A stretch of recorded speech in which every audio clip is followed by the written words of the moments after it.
To start off with, you'll want a roll of waxed dental floss. Here's the fun part. You get to choose your favorite flavor. Don't waste your time or money on the Y-shaped pre-strung dental floss picks. They're cheap and cheaply made, and you'll probably go through many of them in the course of one flossing. The right amount of floss is about 1 arm's length. Wind it 2 or 3 times around the index finger of your dominant hand, and then wind the rest around the index finger of your other hand, leaving 6 to 8 centimeters of floss between your index fingers.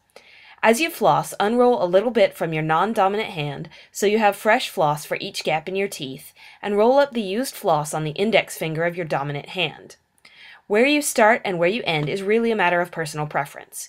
You'll probably develop a habit, and if you establish and follow a routine, it's easier to ensure that you actually floss between all your teeth. You've probably seen cartoons where characters take the floss and saw it back and forth between their teeth for that super squeaky clean feeling. Don't do that. You will cut your gums and it will hurt. For each space, there are 3 steps. First, make sure that the floss is actually between your teeth, near the gum line. It may take a little practice to figure out how much pressure to apply to get the floss in the proper position without cutting yourself. That's okay.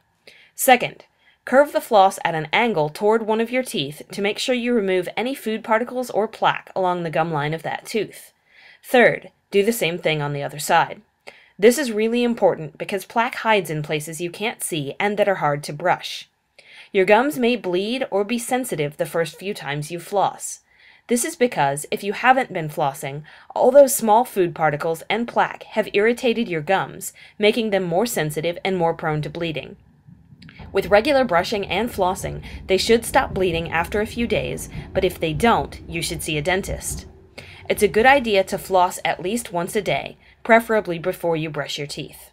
Flossing helps prevent all kinds of nasty consequences, like cavities, gingivitis, and receding gums. Finally, the obligatory disclaimer. I am neither a medical nor dental professional. This video and commentary are intended solely for informational purposes and do not constitute medical or dental advice or treatment.